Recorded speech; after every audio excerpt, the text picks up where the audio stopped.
no, no, it's fairy. It's just hard to stop because it's normal. It's the standard normal thing to do.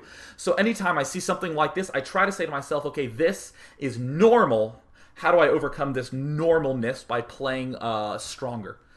So, you know, just something to note. Anytime you're getting ready to say, oh, that's imbalanced, let's say Void Rays are giving you trouble, just stop for a minute and say, well, is the strategy that they're doing normal? And if so, then I need to have a standardized response to it. Look at these auto turrets beasting it up. Yes, indeed. And, of course, you can shoot air and ground, so I'm just holding that over there. So you can also get a little glimpse of that. But pretty cool pushing by Terran.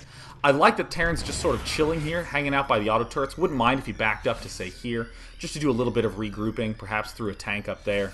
And notice that with the aggression, Terran's moving up here while he's expanding. Always the best thing in the universe to do. I actually kind of love that orbital command. Most players, Planetary Fortress everywhere they possibly can, but like that one quite a lot. More barracks being made, more tanks being made, tons of basically Metarine focus.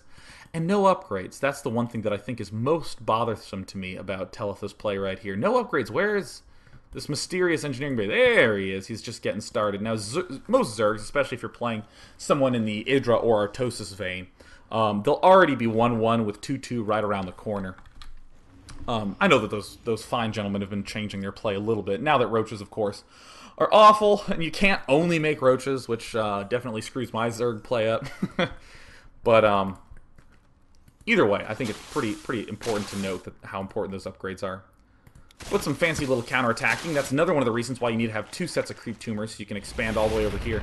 Counterattacking, this is already pretty cool because we rarely get the chance to see these sorts of interesting dynamic counterattack style games in StarCraft 2 because most players are just trying to build up their money composition and then re-attack with it. This is pretty fancy. Oh my god, does he not have the concussive shell upgrade? Ooh, no, he doesn't at all. He could have easily picked off 2 or 3 roaches there. But pretty cool game thus far, and oh my god, look at this, it's a Raven attack. This is so cool, look at this.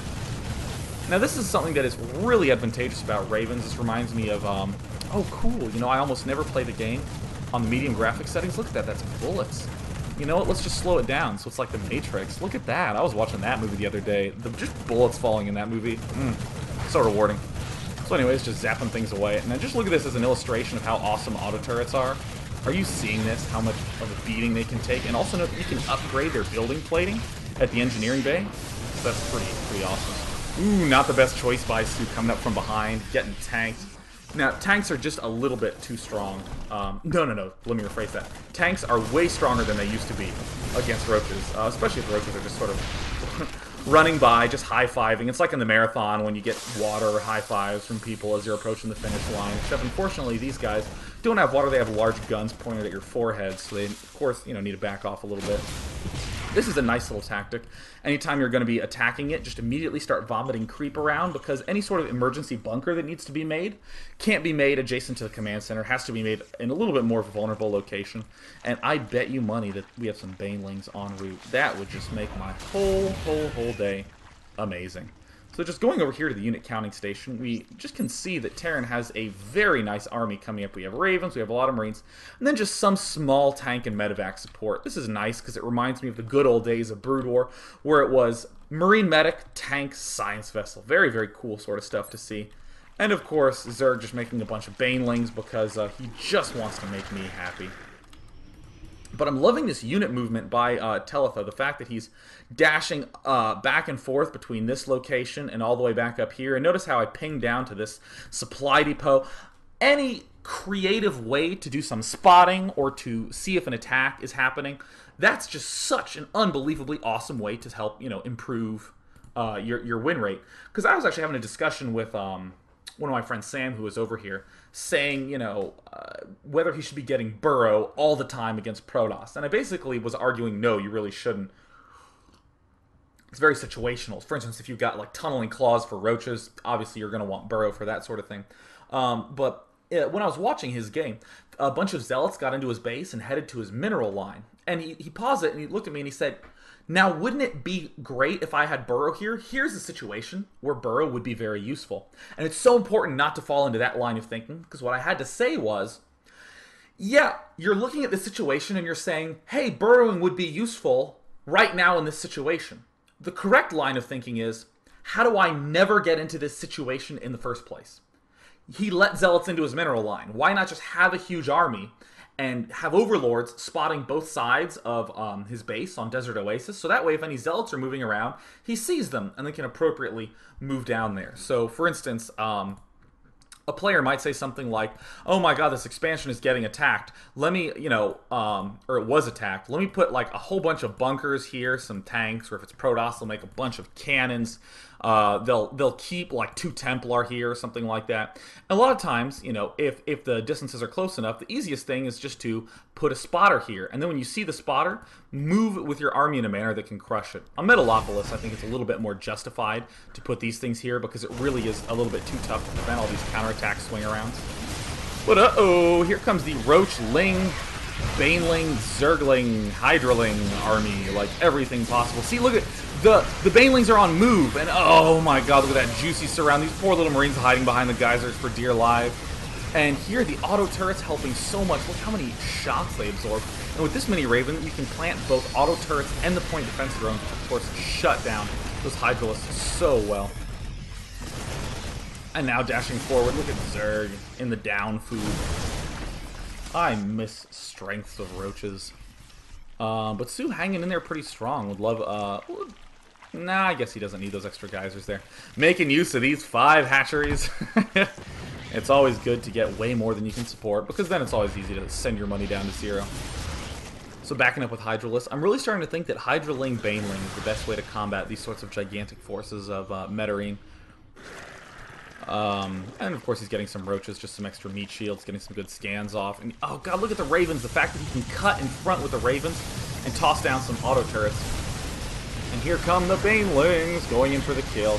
Banelings are just so good. I definitely need to start incorporating them way more into my force. And look at Zerg's macros. Jesus. I was teasing a little bit for having those extra hatcheries, but, when you can remax immediately, easy peasy, easiest thing in the world. And of course, Terran, already just continuing to fly around with some Ravens. Anytime Terran's army dies, it looks like Terran's consistently just taking his Ravens and going to do something creative with them. Obviously, should be a little careful and should pull back with them. But how are these upgrades doing? Oh god, only +2, and Zerg's upgrades? Oh, okay, he's 2-1. He's getting up there. Seems pretty good. We have 1 Evo chamber here. Some pretty cool drama going on. Now we're starting to see Terran cut this way. What would this signal to me? Well, it looks like Terran wants to be expanding to this rich mineral field. So, notice how awesome this is. If Terran begins attacking this way and then up like that, it means he has units here, so it means it's going to be defending this bottom expo, and it's going to be defending this gold expo. And if he just sets his rally point here for all his buildings, then he's also going to be defended from the north lane. So I think that is just fantastic to begin heading towards the center. Completely looks like he's setting up an expansion and getting ready to sack his sack his Ravens, just advancing forward. So it's very aggressive scouting. Some more Mariners popping up. Would like to see an armor upgrade, would like to see a second barracks. Because one thing to note that sometimes in StarCraft 2 these upgrades don't quite feel as important. I think that if you're stereotyping yourself to one set of units, say only factory units, or in this case only medic marine units, definitely just get the 2 upgrade centers, because you'll just be surprised how much longer these Marines end up staying alive. And I think that this tank extra damage is a nice touch. You can't see it because it's sieged, but he is doing 70 damage a shot. So definitely makes it a little bit easier to deal with these roaches, because it drops them just down to 5 life. And of course, if you get that other upgrade, you can 2-shot roaches, which is just awesome. Especially considering the unbelievable splash strength of those tanks. So I'm a little disappointed that he pushed up this top lane, because look, he'll open himself up to complete and total vulnerability along this bottom lane. And yeah, look, he did have an SCV spotter. And you heard me talk about how important it is to prevent this sort of stuff from happening in the first place. It looks like he's going to be able to get there just in time. And look at how nice this was. The fact that he forced a confrontation here instead of forcing confrontation here. All because that one little SCV that ended up sacrificing his life. So some nice advancement. Just for the record, Marauders are pretty awful against Hydralists. They're good because they can slow them down.